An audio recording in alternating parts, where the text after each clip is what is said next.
Good morning, good afternoon, good evening, depending on when you're watching this. My name's Alan Quinn. I'm the Executive Head of Brand Marketing. Welcome back to the Cars.co.za podcast. And today, I'm very honoured to have Gideon Jansen van Ransburg. Last year I met you, you were the CEO of Hyundai, and now you've got a whole new job. You are the CEO of everything Motus Retail. Alan, thanks for hosting me on your show. It's quite nice to be here. Yeah, quite interesting times. But I think in life you get opportunities, depends on the organization that you work for.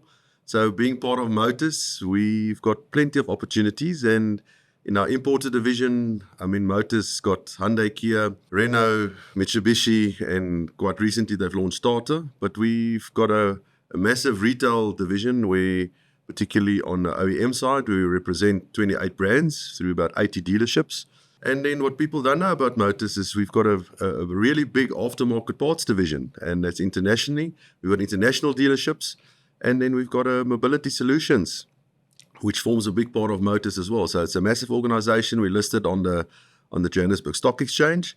And very proud to be working for this organization. I've been with them 24 years, and like you say, there's plenty of opportunity. So when the call came from Ockett, our CEO, that wasn't really part of my plan, but I'm here today and happy to be chatting to you.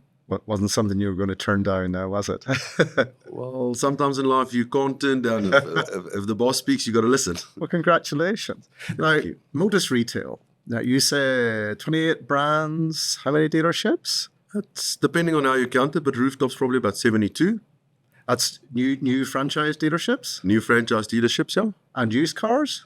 They all got a used car division as well, where they've got used car stands. I think the other part of Motus, we've got obviously the Europe car division. They've got the Auto Pedigree franchise as well, being part of Motus, and that's a separate division that's managed independently on the Motus side. We are sort of a nexus in the industry at the minute. The Chinese invasion, which started back even in the COVID era, really, maybe just slightly before that. But they really have come in and they've really had an impact, made a big splash. What's the Motus view of this? What's the hype? What's the reality?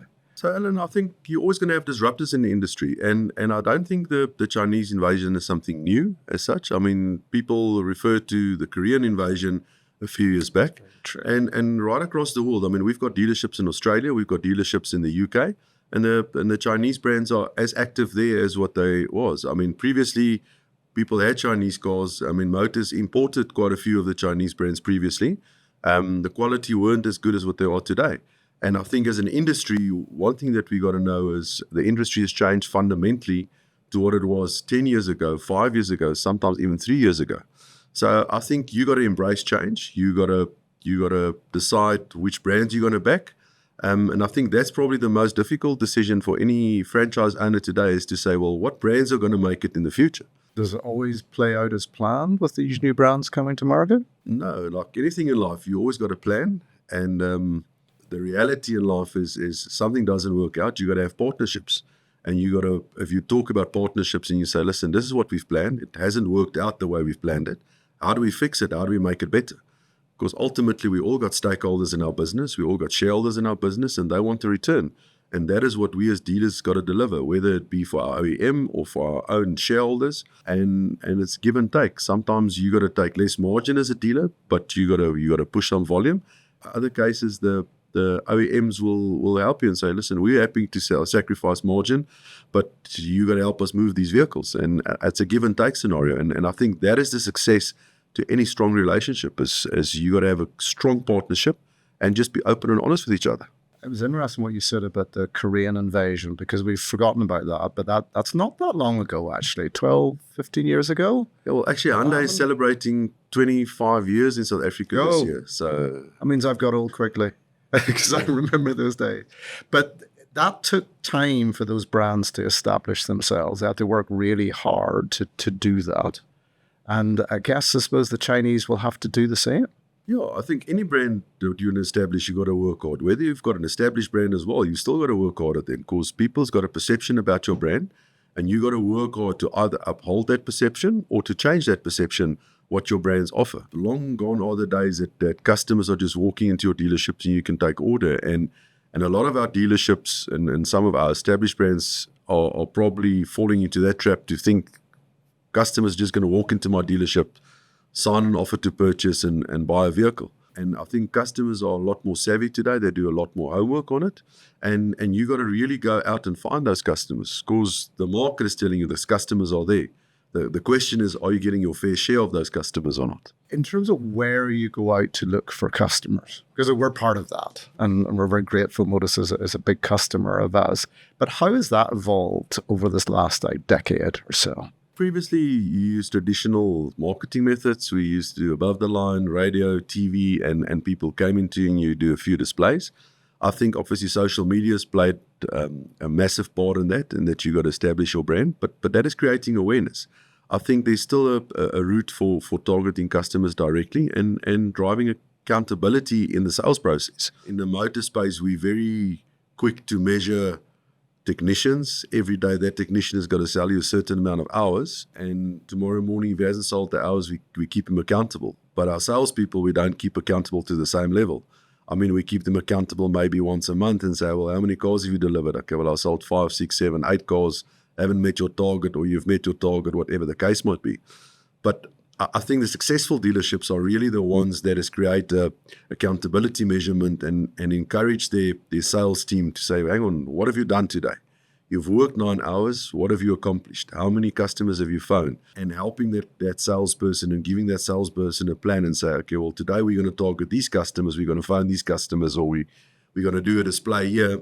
And for you as a dealership to decide, but what is my matrix or metrics that I'm going to keep salespeople accountable for what they've done today? It doesn't mean that salesperson is going to achieve it every single day. But I've got to engage that salesman. I've got to keep him positive, not just, okay, well, you haven't sold 5 cars for the month. Well, there's a warning, climb on your high horse, we're parting ways. I don't think as management that's responsible management. I think we've got a responsibility towards people and salespeople to give them a plan to help them achieve their goals and to actually better their lives. So it's those basics of sales. Get on the phone, call people, keep that up, chase every lead down. Yeah, and ultimately, but it's not a blanket shotgun approach. You got to have a plan and say, okay, well, today we're going to target lucky customers or customers and okay, what are we going to do? Okay, we're going to have a display outside a electricity store or a plumbing store and in short focus stints, but really give that salesman a plan to help him to do that. It's no use I'm saying to you, Alan, listen, I need you to phone 30 customers today, and you're on the phone. By the 5th time the customer said to you, sorry, I'm not interested. You despondent, you don't know nothing, and actual fact what you're doing is you're just burning through leads. I mean, you've got a vast database of customers that's previous customers that has bought from you that can give you referrals, that customers that's coming into your workshop. There's endless amount of opportunities that we do but we just need to give the salesman a targeted approach with a focused approach and helping him to say, okay, this is what we're going to do today. This is how we're going to get there. Now, you're Motus, you've got operational scale. I assume that you're putting technology and investment, CRM systems and the like behind doing that kind of stuff. Yeah, as well. I think as in Motus, we pride ourselves. We've got a dedicated innovation team that consistently and constantly looking at how can we improve technology, how we can better our business, what can be game changers for us, what can be enablers for us as a group to really perform. So we're consistently investing in that and using that to our advantage and our ability to just empower our people to deliver better performance. And the people themselves, this is an industry where turnover of staff is just well known. Is that something that Motus experience as well, or how much do you invest into those people as people? Like any motor dealership, we got a consistent turnover of staff as well, in especially sales staff, but you got to create opportunities for people. So I'm saying is, why is a top-selling salesperson from another dealership going to give up that position and come and join me at Motus unless I've really got a good value proposition for him? But otherwise, I've got to develop my own people. I've got to grow my own people to the way that I would like them to sell cars, but I also got to sell those people a dream. And I think that's where Motus is in a phenomenal position. I can sell somebody a career. We've got plenty of opportunities that salespeople that has joined us as drivers that became salespeople, that became sales managers, that became dealer principals. F&I managers become dealer principals. And there's endless stories and great stories about that. And that is what makes the motor industry, and particularly what makes motors so excited for me, is I can see these people that you completely change their life. And I mean, they can put their kids in private school, they can provide for their families. And I mean, that's much more exciting than just selling somebody a car or servicing a car or selling a part. I think in the industry, we've got an entrepreneurial spirit within motors, but also within the motor industry, that we really got an opportunity to change people's lives. So you look to harness the entrepreneurial spirit of a car salesman, because that is an entrepreneurial spirit, but into the career pathing that you provide to us Motus as a broader organization. 100% is you can come up with an idea, and like with our innovation team, we look at that idea, we'll put it through innovation sprint, and if it needs to be, we can do it. I mean, we've launched quite recently one of those things, a clutch program, where we sell parts in township areas, and somebody, a technician that's working on that part on the side of the road, can take that, buy his parts from there, get the parts delivered there. And that came from an innovation sprint that we ran within Motus in our aftermarket division. So, I mean, that's exciting. You can create a whole new business avenue through that. And that is fascinating. So, who does the work on the clutch? So the guy at the side of the road? Guy at the side of the road in the township, they fix a car, they've got to buy their parts from somewhere. So now we make it easy for them. We've got somebody going to him, he buys the parts, we get the parts delivered to him, he pays for it right there, and then, so, I mean, that is what makes it so exciting. That's part of the entrepreneurial spirit of this country. Well, 100%. But Motus fundamentally was founded in entrepreneurial spirit. I mean, if you look at Manny DeCanno, who is an industry stalwart, for which I've got endless amount of respect. He started bringing in Renault into the country and started the importers and have grown that business. And I mean, that is basically a big part of what Motus is today. We've seen a move over the last few years. I suppose this is one of the fundamental changes you've been talking about. Of 10 years ago, we had what Chris DeCock, who's the CEO of Westbank, used to call the Taj Mahals. Our dealerships were Taj Mahals. Nowadays, you'll see lots of names on the front of that dealership. Is that something Motus is embracing as well? No, is that inevitable? Unfortunately, it is inevitable. I think every manufacturer will tell you they want a standalone dealership, but there's very few dealerships that can actually afford it. And it's about profitability per square meter. That's what you've got to edge out in your dealership. If your brand that you're representing, you can't justify and give a return to your shareholders on that, then you got a multi-franchise. I think that the trick in the multi-franchise is you got to carefully choose who do you want a multi-franchise with, and you got to give them focus. It's no use that I put 7, 8, 9, 10 brands together, and I don't have the capacity or the structure to really give each brand what they deserve. If I can't give them to that, I'm not going to have that brand in the future, because they've got to sell vehicles. So in the motor space, yes, we believe in multi-franchise, but we believe in dedicated focus to those particular brands. And you got to respect the brand values.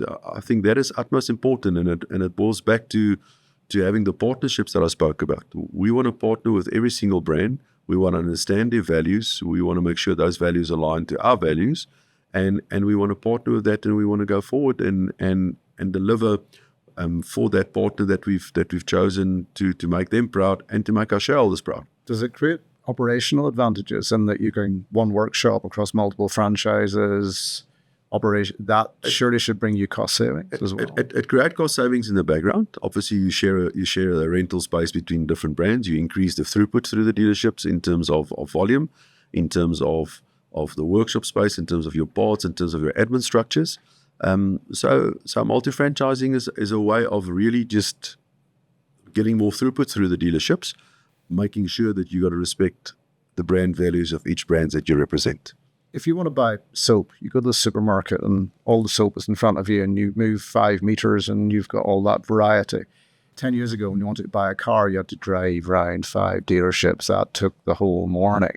Multi-franchising gives you that much more easily. But then if you look at the type We Buy Cars proposition, guaranteed used cars, but you see them all on one floor. How do you see that evolving into the future? I think the customer still wants to feel special. Buying a new car is not just buying soap. You're buying experience. you go into a dealership, there's customer touch points that you want to experience, whichever brand that you like and that you want to represent.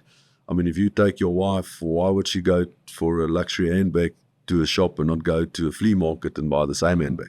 There's an experience that she's experienced. She might feel, I'm special.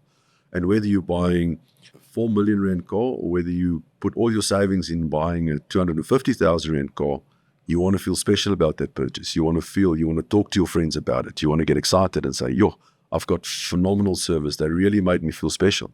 And I think that's the opportunity that we as an industry got, is we can make people feel special.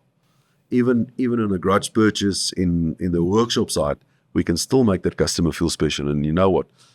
I don't like taking my car for service, but it's such a great experience. They made it so easy for me, either booking in the vehicle online, getting me there, making me feel comfortable. I could work. They accommodated me around the hours that I want to service. I mean, that's customer touch points that we've got the opportunity to influence people's lives. It's very easy to sell somebody a new product, but it's hard to keep that customer. If I can keep you engaged and I can keep you happy, if there's a problem, you got to know, I don't have to worry. I can make that happen. And that is a challenge that every new brand that's launched in South Africa is got to overcome. Is, listen, I've got to give the customer peace of mind that I've got parts available. My vehicle is not going to be stuck in a workshop for a long time. They can get the vehicle back on the road.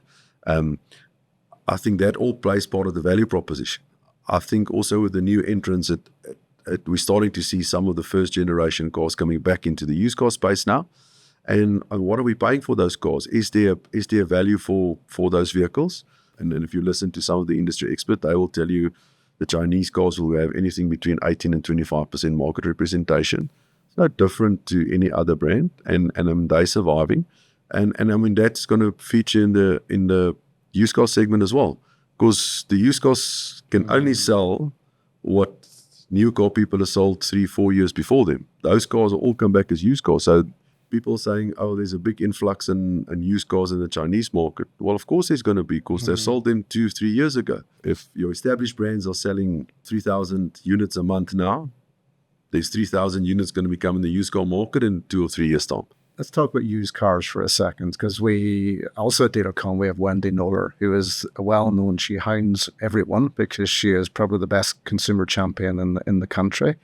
And we talked a lot about buying a used car as it's a nerve-wracking experience. But every one of your dealerships, you mentioned, has got a used car floor as well. Now, if I'm looking at a used car on Cars.co.za and I see it as a Motus dealership as opposed to a dealership I've never heard of, well, what does Motus offer into that used car proposition? Well, in the Motus Retail space, we obviously subscribe to the used car proof programs from the manufacturer. But we also got a division, what we call Motus Select, which is a brick and mortar, and you'll see some of the signage. And we advertise our vehicles, but it's a brand with signage on it and subscribe to the values. I think it gives the customer, number one, is we're a listed company, we're not going to run away. So tomorrow morning or 6 months' time or a year down the line, you've got a problem. I mean, you got a reputable company that you got to go for. Our relationship with the customer, I firmly believe, actually starts when you see the lights driving off the showroom floor. That's when the real relationship starts. Because if that customer's got a problem, you're going to come back to me. I'm going to honor what I've told you to do, and you've got recourse. So if the salesman leaves, you still got a management team there. You've got a building there. You've got a head office structure that's there that's going to look after you. Do we always get it right? No, we don't always get it right with the salesperson, but we can take accountability for it and we can fix it. You talk about mobility solutions, words like that. What are you giving that customer in terms of confidence over the... Well, it's value-added products that we sell through our finance insurance managers on the used car segment, whether we sell them a warranty, our Motus warranty through mobility solutions, or extended service plan or maintenance plan that we can sell the customer. And in that way, we look after the customer. We give the customer's got peace of mind that I can pay today and I know my services or my maintenance is covered going forward. If something goes wrong with my car, in the warranty is going to pay for the car to keep the car on the road. I think what we forget in a lot of spaces, people use those cars to get to work, to get their business, to generate an income. I mean, if your car broke down this morning, you wouldn't be sitting here. You would have a problem and trying to make a plan. And that creates frustration, and it causes real harm in the relationship that we've got. So we want to say, hang on, partner with us. We'll make sure that your car gets back on the road as quickly as possible, but not costing you a lot of money to get that car back on the road as quickly, but being fair and reasonable to the customer. And I think you've referred to Wendy. I think the test that she always says, but what is fair and reasonable towards a customer? Yeah. And I think if you can answer that honestly, it doesn't mean the customer is always going to be happy. It doesn't mean that the customer is going to walk over. But what is fair and reasonable? And if we can treat the customer with fair and reasonable, I think nobody can ask more from you than just being fair and reasonable to what you do. I always say to staff members, but what if your wife's car was in the workshop and you treated your wife like that? How would the atmosphere be at home? And if you can say, well, it will be okay, then I suppose you've answered the fair and reasonable test. But if you say, well, I'm going to sleep in the dark kennel tonight, or I'm not going to get food at home tonight, well, then you've got a problem. Then get hold of the customer, fix it, and make it right. You actually used an analogy very similar to what Wendy said. She said it was a family member, would you treat them like that? And you actually said your wife, it's very similar, actually. And what she basically argued is you have a Consumer Protection Act. Make sure you can honor the Consumer Protection Act, which is what you're saying, take accountability for the sale. Yeah, but I think that the Consumer Protection Act is almost like the bare minimum that you got to comply with. And I think sometimes people just hide behind the Consumer Protection Act. Well, that is law. That you have to do that if you want to sell used cars in South Africa or sell any product in South Africa. But you've got a relationship with the customer. You want to sell the customer a second and a third car. You want to sell cars to their family. So if I'm just going to treat you and give you the bare minimum that I'm supposed to, that doesn't say much about a relationship, does it? Is maybe I can't do that for you, but I can do this for you. Or how can we help you to solve your problem? That's the opportunity that we've got. And do you look to get those customers back into your workshops as well, servicing the car through the life cycle of that car? 100%. And that's part of the value-added products that we sell through Mobility Solutions, is to get that customer back into your workshop. And I think sometimes we as dealers forget that that's the backbone of our business. Almost like your annuity income. If I treat that customer fairly, I don't rip him off on labor rates, I don't rip him off in my parts rates, that customer comes into my workshop. So for every new vehicle I sell, I know I've got annuity income coming later in life if I want to be in business. And the successful dealerships has grasped on that concept by selling cars, by looking after the customers and bringing those customers back on a continual basis. And the holy grail of turning a service customer into a sales customer, does that really happen? I do think it happens. I think, if you take your car for service, there's plenty of opportunities. I can give you the opportunity to drive a new car.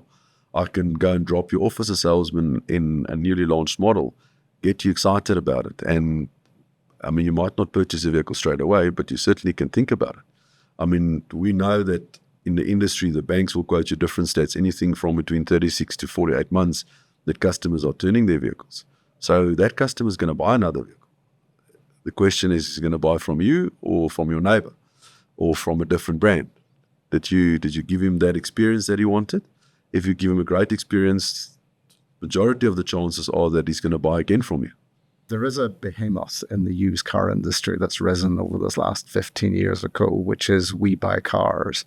How does Motus Group, I'm sure you talk about We Buy Cars as well. We talk about We Buy Cars.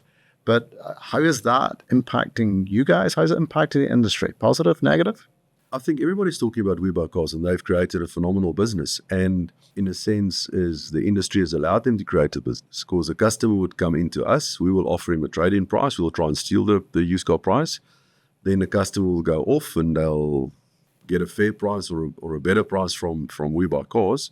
And then, we will go and purchase those vehicles back to sell them to our customers. And the opportunity is, well, why couldn't I offer the price and close the deal up front with the customer that I want? So We Buy Cars plays across the used car segment in every division. Where Motus, we tend to play in vehicles that's under warranty, probably up to 7 years old. The one fundamental difference as well, we're under massive pressure also from the OEMs, that you take a lot of 1-year-old demos, car rental returns, cap demos in some of the franchises that eats up a lot of your working capital, that you got to sell those cars. Every used car, you got to get used cars to sell. And the question is that you got to look at, you get plenty of opportunities by customers coming to you, and you look at the number of trade-in valuations you do in your dealerships. How much of those trade-in valuations are you actually converting? because those customers are still buying their new cars from you. They might not just give you their used cars, and you're still selling those used cars. The market is still there. So we've got an opportunity to get our fair share of the used car market and focus on that by paying the customer. And I mean, it's in our blood to do a deal. You're not going to make the margins that you've made before, but you can still make good margin out of the used car. You can still sell those used cars. You can still sell value-added products to those used cars. So definitely, We Buy Cars has been a disruptor, like the Chinese has been a disruptor, like the Koreans has been a disruptor. We as an industry are still survived. People are still selling original brands, and used cars dealers will still survive. If you're going to do business the way that you've done it before, you're in serious trouble.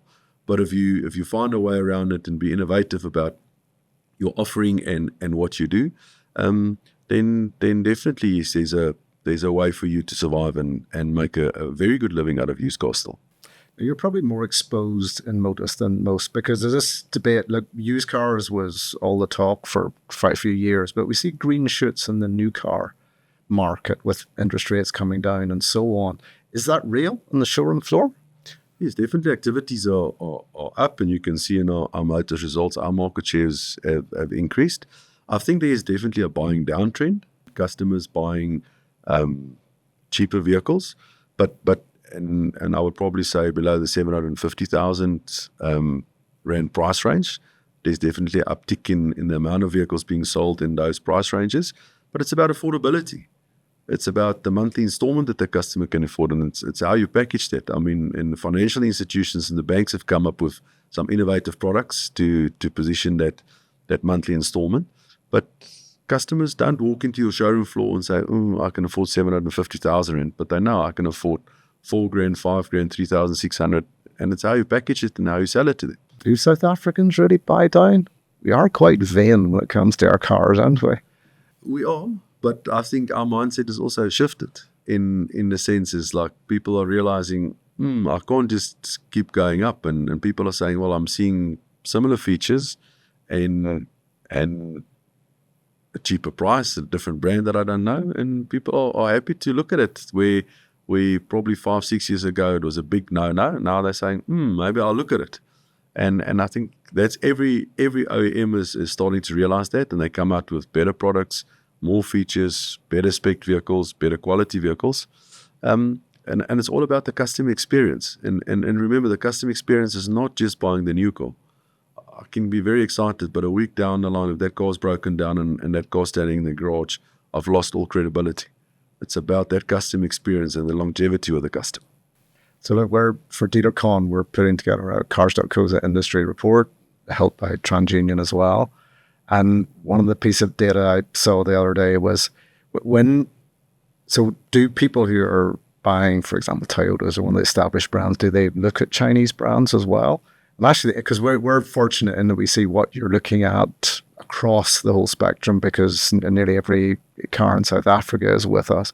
And what was fascinating was, if you're a traditional brand shopper, you're that Toyota shopper, you're that BMW shopper, no, you're not looking at the Chinese. But it's like a Rubicon moment. Once you've crossed the Rubicon and you start looking at a Chinese car, then you look at all Chinese cars, which I thought was fascinating. I suppose it'll take time for these brands to establish them, a lot of investment in social media, so they get themselves to be seen the way the Koreans are seen now, which is an established brand.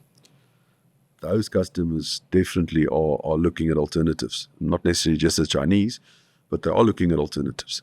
And so you're saying about buying down, I mean, in the luxury segment, people definitely, what we aspire to, what we can afford is two different things, and there people are buying down now. Well, one thing we've noticed about the luxury, we sort of see it as the luxury segment has sort of evolved. Buckies in South Africa are just synonymous. We love our Buckies, and that's the one sort of body type which is resolute over this last sort of decade of data that we have. And we're sort of seeing it as the Bucky has become the luxury car. What we're used to, I remember 20 years ago, you aspired to buy yourself a 3 Series. Now it's a Bucky, probably. Probably, yeah. And you can see it in our dealer sales. But once again, you can see there's lots of different models being launched in that segment, and even in the new entrants into the market, they're also launching competitive product in that range. It'll take a while for them to establish like that. And I mean, can they compete with the more established brands? Only time will tell. So the last thing I wanted to interrogate you about was, first of all, thank you very much for agreeing to be on the stage with us on DealerCon on the 17th of September in Sandton Convention Centre. But then, before we even get there, what do you think are the most fundamental challenges impacting dealerships over the next sort of 12 to 24 months? I think it's dealer profitability. I think all dealer profitability margins are under pressure. You can't run away from it. You got to look at your cost base. You got to continuously drive down your cost base or look for opportunities to drive your cost base. And you got to increase productivity in our dealerships. I think we got to look hard in the mirror at ourselves and say, well, the way I've done business, is it been successful? Well, great. Or if I haven't had a great run over the last 6 or 3 months, what do I do to change it? Your results only a lagging indicator of your process.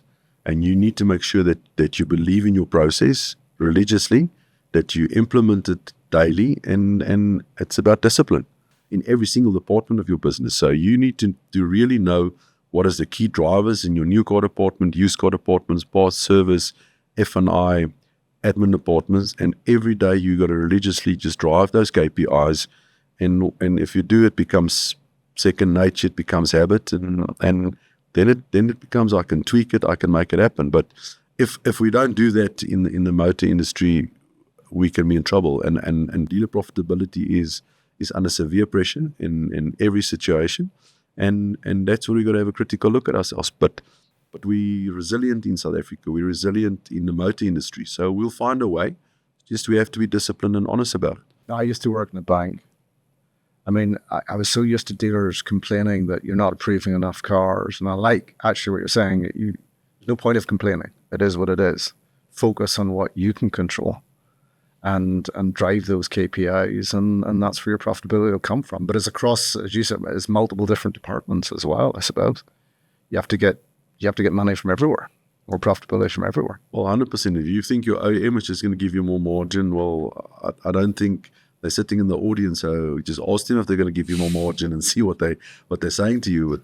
But the answer is no. So how can you generate extra revenue? And if you can't get more margin, you got to increase your volume. Because the OEM's under severe competitive pressure, because that landscape has become, as I said at the start, the Chinese invasion has just driven those prices down. But I think it's worldwide. So we don't live on a planet South Africa. It's the worldwide. The motor industry is under pressure.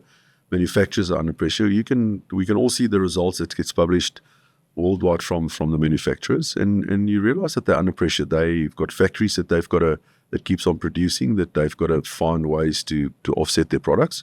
So they are under pressure, and it means that we got to find the markets are not necessarily growing. There's not more people buying cars, but the competition is bigger. So that's just the way of life in every industry. It was fascinating having a chat with you. Thank you very much for coming through. Alan, thank you for having me on your show, and looking forward to DealerCon. Yes, we will see you 17th of September, Sandton Convention Centre. The Cars.co.za DealerCon is taking place on the 17th of September 2025 at the Sandton International Convention Center. Facilitated by Fifi Peters and Aki Anastasio, an inspirational keynote addressed by Vusi Tembekweyo, and you will learn from top CEOs and industry leaders. Processes within the traditional dealership that took long are now becoming a much shorter period. Dealers need to be adaptable and well-informed and well-educated on not just what the consumer knows, but be seen to be an expert in their spaces. Knowledge truly is power, and you'll be able to apply that and maybe sell that extra car. Future-proof your dealership with data-backed insights from the Cars.co.za industry report powered by TransUnion. South Africa's most influential dealers, OEMs, FNIs and banks will gather to share ideas, solve challenges and build the future of automotive retail together. In just one day, you'll meet industry leaders who are shaping tomorrow and explore the strategies that will keep your dealership competitive. DealerCon is your competitive edge. Secure your tickets now at dealercon.cars.co.za.